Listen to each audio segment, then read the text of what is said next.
Morgan Stanley, it's an international bank. They are very much optimistic about Indian growth story. They are very much bullish about Indian stock market. ಸ್ನೇಹಿತರೆ, Morgan ಸ್ಟ್ಯಾನ್ಲೆ ಅನ್ನೋದು ಅಮೆರಿಕದಲ್ಲಿರುವಂಥ ಒಂದು international bank. ಅವರು ಭಾರತದ growth story ಬಗ್ಗೆ ತುಂಬ optimistic ಆಗಿದ್ದಾರೆ. Indian stock market ಬಗ್ಗೆ ಅವರು ತುಂಬ ಬುಲ್ಲಿಶ್ ಆಗಿದ್ದಾರೆ. ಈ ಮಾರ್ಗನ್ ಸ್ಟ್ಯಾನ್ಲೆ ಅವರು ಇಂಡಿಯನ್ ಸ್ಟಾಕ್ ಮಾರ್ಕೆಟ್ ಬಗ್ಗೆ ಒಂದು ಟಾರ್ಗೆಟನ್ನು ಕೊಡ್ತಾ ಇದ್ದಾರೆ.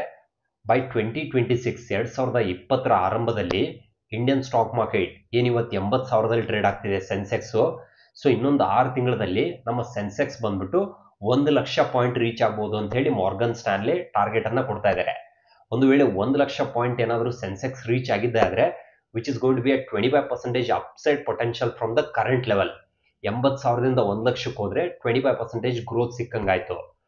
ಮಾರ್ಗನ್ ಸ್ಟ್ಯಾನ್ಲೆ ಅವರು based on the 3 factors, Morgan Stanley they are very much optimistic about Indian growth story. ಮೊದಲೇ ಪಾಯಿಂಟ್ ಬಂದ್ಬಿಟ್ಟು ಡೆಮೋಗ್ರಫಿಕ್ ಅಡ್ವಾಂಟೇಜ್. ಭಾರತ ವಿಶ್ವದಲ್ಲಿ ಅತಿ ಹೆಚ್ಚು ಜನಸಂಖ್ಯೆಯನ್ನು ಹೊಂದಿರುವಂಥ ಒಂದು ದೇಶ. ಮುಂಚೆ ನಾವು ಜನಸಂಖ್ಯೆಯನ್ನ ಪ್ರಾಬ್ಲಮ್ ಅಂತಿದ್ವಿ, ಜನಸಂಖ್ಯೆಯನ್ನ ಸಮಸ್ಯೆ ಅಂತ ಇದ್ವಿ.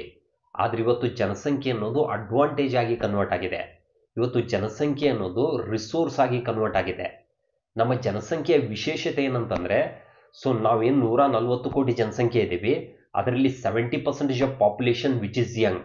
ಭಾರತ ವಿಶ್ವದಲ್ಲಿ ಅತಿ ಹೆಚ್ಚು ಯಂಗ್ಸ್ಟರ್ಸ್ ಅನ್ನು ಹೊಂದಿರುವಂಥ ಒಂದು ದೇಶ. ಸ್ನೇಹಿತರೆ, ನೀವು ಸ್ಕ್ರೀನ್ ಮೇಲೆ ಅಬ್ಸರ್ವ್ ಮಾಡ್ಬೋದು. ಭಾರತದ ಜನಸಂಖ್ಯೆ ಬಂದ್ಬಿಟ್ಟು 140 ಕೋಟಿ ಜನಸಂಖ್ಯೆ, ಅದರಲ್ಲಿ 70% of population which is Young. ಭಾರತದ ಆವ್ರೇಜ್ ಏಜ್, ಮಿಡನ್ ಏಜ್ ಬಂದ್ಬಿಟ್ಟು 28, USA ಮತ್ತು ಚೈನಾದ ಬಂದ್ಬಿಟ್ಟು 38, UK ಮತ್ತು ಜಪಾನದ ಬಂದ್ಬಿಟ್ಟು 40 ಮತ್ತು 48 ಇದೆ. ಈ ಕಾರಣದಿಂದಾಗಿ ಈ ಕಂಟ್ರಿಗಳು ಪ್ರೊಡಕ್ಟಿವಿಟಿ ವಿಷಯದಲ್ಲಿ they are going to struggle. Bharat ಮಾತ್ರ ಹೈಯೆಸ್ಟ್ ಯಂಗ್ ಪಾಪ್ಯುಲೇಷನ್ ಹೊಂದಿರೋದ್ರಿಂದ ನೆಕ್ಸ್ಟ್ 15-20 ವರ್ಷ India is going to be highest productive country in the world. India is one of the youngest country in the world. ನಾವು ಬೇರೆ ದೇಶಕ್ಕೆ compare ಮಾಡಿದಾಗ US ಇರ್ಬೋದು, Australia ಇರ್ಬೋದು, Europe countries ಇರ್ಬೋದು, ಚೈನಾ, ಇವೆಲ್ಲವಕ್ಕೂ ಕಂಪೇರ್ ಮಾಡಿದಾಗ ಇಂಡಿಯಾ ಅತಿ ಹೆಚ್ಚು ಯಂಗ್ ಜನರೇಷನ್ ಹೊಂದಿರುವಂಥ ದೇಶ.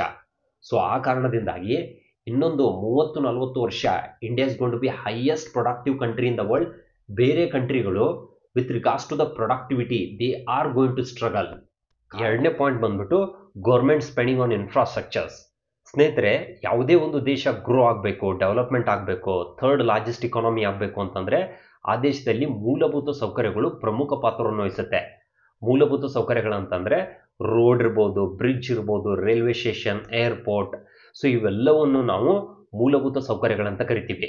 ನಮ್ಮ ಹತ್ರ ಬೆಂಚ್ ಕಾರ್ ಇದೆ, ಆದರೆ ಬೆಂಚ್ ಕಾರ್ನ ಓಡಿಸೋದಕ್ಕೆ ಒಂದು ಒಳ್ಳೆ ರೋಡೇ ಇಲ್ಲ ಅಂತಂದರೆ ಅದು ಎಷ್ಟೇ ಸ್ಪೀಡ್ ಹೋಗುತ್ತಂದ್ರೂ ಕೂಡ ನಮಗೆ ಆ ರೋಡಲ್ಲಿ ಓಡಿಸೋದಕ್ಕಾಗಲ್ಲ.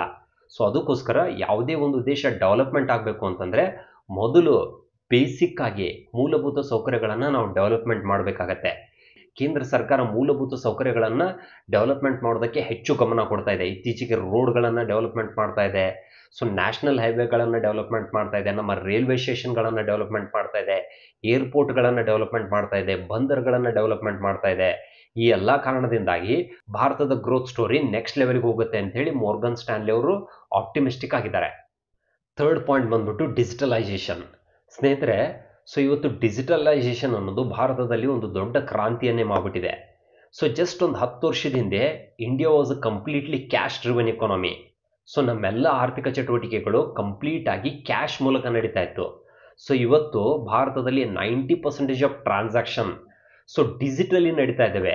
ಇವತ್ತು UPI ಪೇಮೆಂಟ್ ಅನ್ನೋದು ಭಾರತದಲ್ಲಿ ದೊಡ್ಡ ಮಟ್ಟದ ಸಕ್ಸಸ್ ಅನ್ನು ಸಾಧಿಸಿದೆ.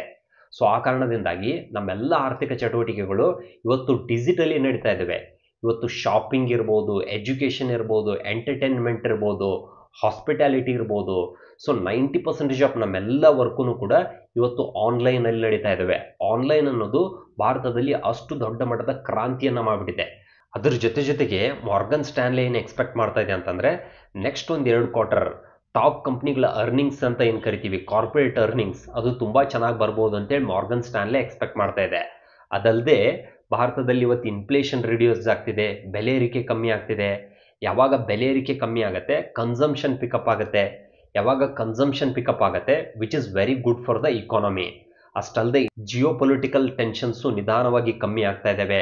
ಈ ಎಲ್ಲ ಫ್ಯಾಕ್ಟರ್ಸ್ಗಳಿಂದಾಗಿ ನೆಕ್ಸ್ಟ್ ಒಂದು 6 ತಿಂಗಳಲ್ಲಿ ಇಂಡಿಯನ್ ಸ್ಟಾಕ್ ಮಾರ್ಕೆಟ್ ಏನಿವತ್ತು 80,000 ಇದೆ, 80,000ದಿಂದ 1,00,000 ಪಾಯಿಂಟ್ವರೆಗೂ ಹೋಗ್ಬೋದು ಅಂತೇಳಿ ಮಾರ್ಗನ್ ಸ್ಟ್ಯಾನ್ಲಿ ಎಕ್ಸ್ಪೆಕ್ಟ್ ಮಾಡ್ತಾ ಇದೆ. ಸ್ನೇಹಿತರೆ, ಮಾರ್ಗನ್ ಸ್ಟ್ಯಾನ್ಲಿ ಅವರು ಹೇಳಿದ್ರು ಸೆನ್ಸೆಕ್ಸ್ ಬಂದ್ಬಿಟ್ಟು ಇನ್ನೊಂದು 6 ಮಂತ್ಸಲ್ಲಿ 1,00,000 ಪಾಯಿಂಟ್ ರೀಚ್ ಆಗುತ್ತೆ ಅಂತೇಳಿ ಸೆನ್ಸೆಕ್ಸ್ ಹೇಳಿದ್ರು. ಸ್ನೇಹಿತರೆ, ನಾನು ಈ ಸೆನ್ಸೆಕ್ಸ್ ಜರ್ನಿನ ನಿಮಗೆ ಸ್ವಲ್ಪ ಎಲಾಬರೇಟಿವ್ ಎಕ್ಸ್ಪ್ಲೇನ್ ಮಾಡ್ತೀನಿ. ಸ್ಕ್ರೀನ್ ಮೇಲೆ ಸ್ವಲ್ಪ ಫೋಕಸ್ ಮಾಡಿ. ಸೆನ್ಸೆಕ್ಸ್ ಬಂದ್ಬಿಟ್ಟು 1979 ಆರಂಭ ಆಗಿದೆ. ಆರಂಭ ಆದಾಗ 100 ಪಾಯಿಂಟ್ಸ್ ಇತ್ತು.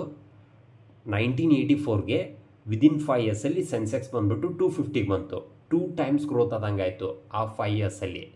1984ಇಂದ 2004 ಆ 20 ಇಯರ್ಸ್ ಟೈಮ್ ಫ್ರೇಮಲ್ಲಿ 250ಇಂದ 5,500ಗೆ ರೀಚ್ ಆಯಿತು. ಈ ಟೈಮ್ ಫ್ರೇಮಲ್ಲಿ 20 ಟೈಮ್ಸ್ ಗ್ರೋತ್ ಆದಂಗೆ ಆಯಿತು.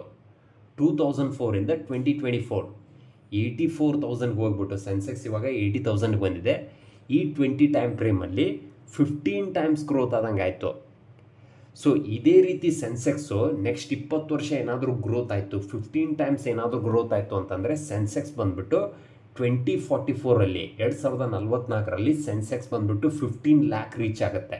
ಸ್ನೇಹಿತರೆ, ಒಂದು ವೇಳೆ ಕಂಪ್ನಿಗಳ ಅರ್ನಿಂಗ್ಸ್ ರೆಡ್ಯೂಸ್ ಆಯಿತು, ಮತ್ತೆ ಇನ್ಫ್ಲೇಷನ್ ಜಾಸ್ತಿ ಆಯಿತು, ಜಿಯೋಪೊಲಿಟಿಕಲ್ ಟೆನ್ಷನ್ ಏನಾದರೂ ಮತ್ತೆ ಹೆಚ್ಚಾಯಿತು ಅಂತಂದರೆ ಮಾರ್ಗನ್ ಸ್ಟ್ಯಾನ್ಲೆ ಡೌನ್ ಸೈಡ್ಗೂ ಒಂದು ಟಾರ್ಗೆಟನ್ನು ಕೊಟ್ಟಿದೆ. ಸೆನ್ಸೆಕ್ಸ್ ಏನಿವತ್ತು 80,000 ಇದೆ, ಈ ಎಲ್ಲ ಫ್ಯಾಕ್ಟರ್ಸ್ಗಳಿಂದಾಗಿ ಸೆನ್ಸೆಕ್ಸ್ 70,000ಕ್ಕೂ ಬರ್ಬೋದು ಅಂತೇಳಿ ಡೌನ್ ಸೈಡ್ ಟಾರ್ಗೆಟನ್ನು ಕೂಡ ಕೊಟ್ಟಿದ್ದಾರೆ. ಸ್ನೇಹಿತರೆ, ಇದ್ರ ಬಗ್ಗೆ ನಿಮ್ಮ ಅಭಿಪ್ರಾಯ ಅನ್ನೋದನ್ನು ತಪ್ಪದೇ ಕಮೆಂಟ್ ಮಾಡಿ ತಿಳಿಸಿ. ಸ್ನೇಹಿತರೆ, I hope you find this video useful. ನಿಮಗೆ ವಿಡಿಯೋ ಇಷ್ಟ ಆದರೆ ತಪ್ಪದೇ ಸಬ್ಸ್ಕ್ರೈಬ್ ಮಾಡಿ, ನಿಮ್ಮ ಸ್ನೇಹಿತರೊಂದಿಗೆ ಶೇರ್ ಮಾಡಿ. ನೀವು stock market, mutual fund, trading, investment ಇದೆಲ್ಲವನ್ನು ಇನ್ ಡೆಪ್ತಾಗಿ ಕಲಿಬೇಕು ಅಂತಂದರೆ so we have online and offline courses. You can get in touch with me. Thank you so much.